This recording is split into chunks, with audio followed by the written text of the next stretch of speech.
Será que o Estado democrático representa mesmo a vontade da maioria da população? Este é o Visão Libertária, sua fonte de informações descentralizadas e distribuídas.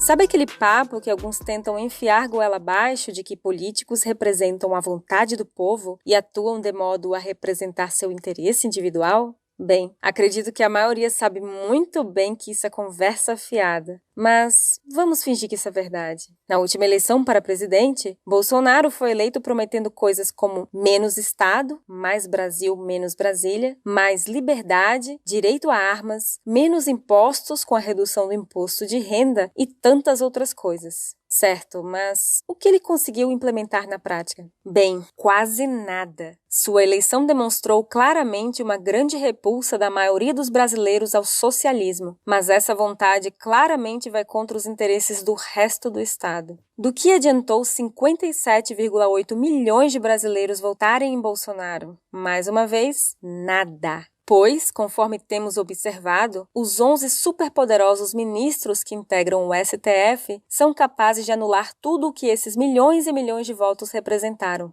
Faremos um pequeno resumo do ativismo judicial, que, em centros de doutrinação estatal, faculdades de direito, é tratado como algo muito positivo. Apresentaremos aqui algumas das ações do guardião da Constituição, segundo alguns professores de direito. Em uma das ações, o STF determinou que privatização de estatal pode apenas com autorização do Congresso, embora não exista qualquer lei que determine isso. Em outra ação, determinou que transexuais podem mudar seu registro de nascimento mesmo sem cirurgia, ou seja, o médico estava errado ao dizer o sexo da criança. Além disso, determina que transexuais nascidos homem têm de ficar em presídios femininos. Coloquem aí os estupros decorrentes disso na conta do Supremo, tá? Em outra ação, revogou o decreto que primeiro facilitava acesso a armas pela população e depois disso revogou outro decreto que as barateava via redução de impostos. Em outra ação, mandou prender primeiro um jornalista que criticou o STF. Depois foi atrás do parlamentar Daniel Silveira por crime contra a segurança nacional, baseado numa abominável lei que a ditadura militar usava para prender pessoas. A Constituição diz claramente que parlamentar tem imunidade por suas declarações e apenas pode ser preso por crime inafiançável, além do mandado sendo cumprido por um mandado de prisão em flagrante, algo que não existe em lei nenhuma. Trata-se de um processo em que o STF é vítima, investigador e julgador.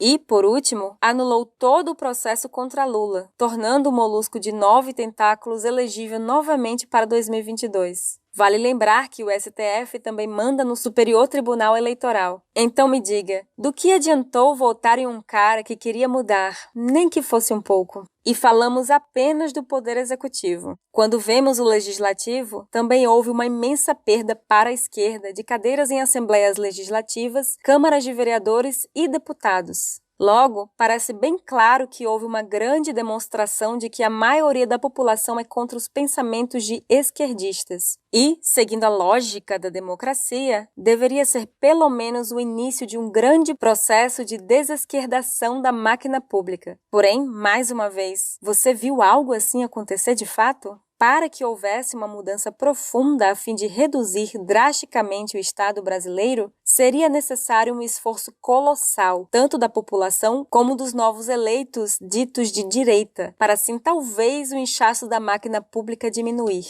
Nós, como libertários, somos contra qualquer forma de Estado, mas é inegável que um Estado menor, que te atrapalha e rouba menos, via regulamentações e impostos, é sempre menos pior que um mega-Estado como o brasileiro, que consegue ter mais estatais do que a União Soviética jamais teve. O que mais gera esse inchaço é o funcionalismo público. Seria extremamente difícil acabar com todos os privilégios e mamatas ditas legais.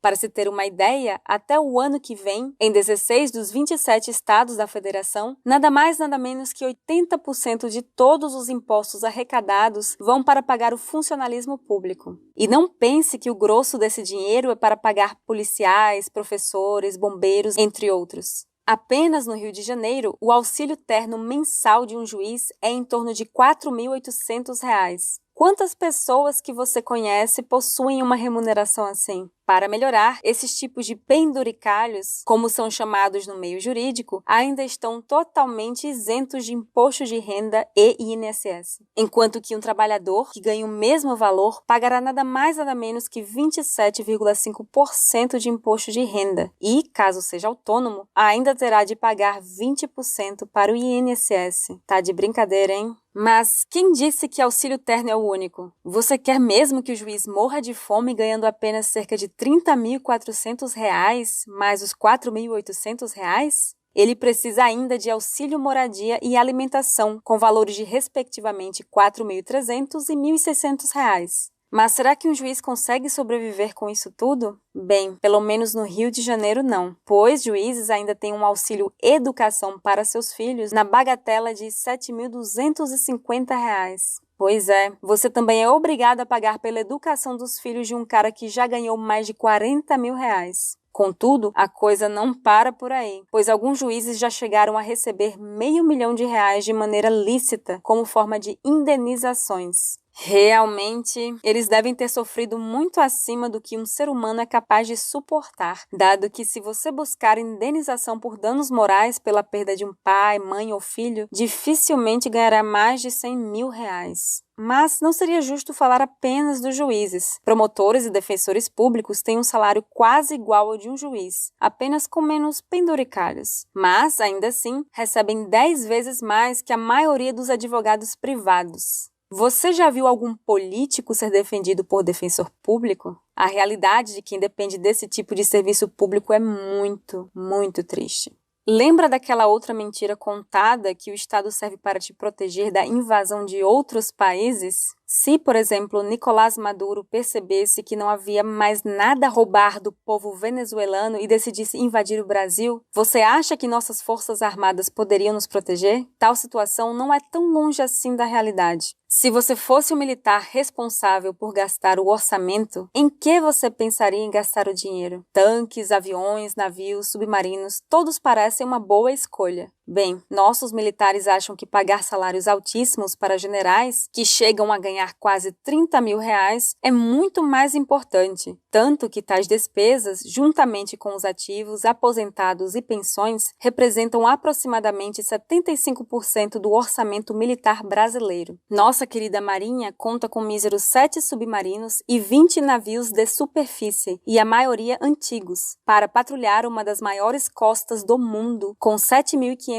quilômetros de extensão. Para se ter ideia, um destroyer da classe Arleigh Burke, da Marinha dos Estados Unidos, tem mais poder de fogo que toda a nossa marinha, tendo mísseis antinavios, antiaéreos e mísseis de cruzeiro para alvos em terra. Quanto ao nosso exército, o principal tanque de guerra que usamos, o Leopard 1A5, é um projeto de 1965, sendo um blindado de segunda geração completamente ultrapassado em praticamente todos os aspectos, como mobilidade, miras, sistema de controle de tiro e principalmente blindagem e poder de fogo, sendo facilmente penetrado até por armamento antitanque da época da Guerra Fria, tal qual o famoso RPG-7, mas que é totalmente inútil contra um tanque moderno como, por exemplo, o T-14 russo. Também não temos um sistema de defesa antiaérea que consiga atingir um avião a mais de 4.000 metros de altura. Como vocês devem ter notado, muito além do presidente da República, o Estado como um todo é formado por camadas e castas de funcionários públicos que possuem lobbies fortíssimos para atenderem apenas aos seus próprios interesses. Depois deles, ainda vêm empresas oligarcas, como as prestadoras de serviços públicos que você é obrigado a usar por ser proibida a concorrência, como a de energia elétrica e transporte público. No filme Tropa de Elite 1, existe uma frase que expressa muito bem tal fato. O sistema, em outras palavras, o Estado, não é pensado para resolver os problemas da população. O sistema existe para resolver os problemas do próprio sistema. Portanto, amigos, se você acha que votar certo é a solução para os problemas do Brasil, é melhor repensar. Apenas através do empreendedorismo que é realmente possível atender às demandas da sociedade. Por exemplo, o celular ou o computador que você está usando para ver este vídeo, alguém teve a ideia de criá-lo pensando que outra pessoa precisaria dele. A comida que você compra no supermercado é a mesma coisa. Saúde, educação e segurança também, embora pareça algo tão absurdo para a maioria. Daí, eu lhe pergunto o seguinte: quais serviços em geral são melhores? Os públicos ou privados? Bem, acho que você já sabe a resposta. Portanto, fica a dica. Se você quer que as coisas melhorem, atendendo ao que as pessoas precisam, faça você mesmo e você ainda pode ficar rico no processo. Obrigado por sua audiência. Este artigo foi sugerido e escrito por Giuseppe, revisado por Paulo Almeida e narrado por Baby Yoda. Se você quiser contribuir para a causa da liberdade, clique no like e compartilhe o vídeo em sua rede social. Considere também se inscrever em nosso canal e clicar no ícone de campainha. Até a próxima!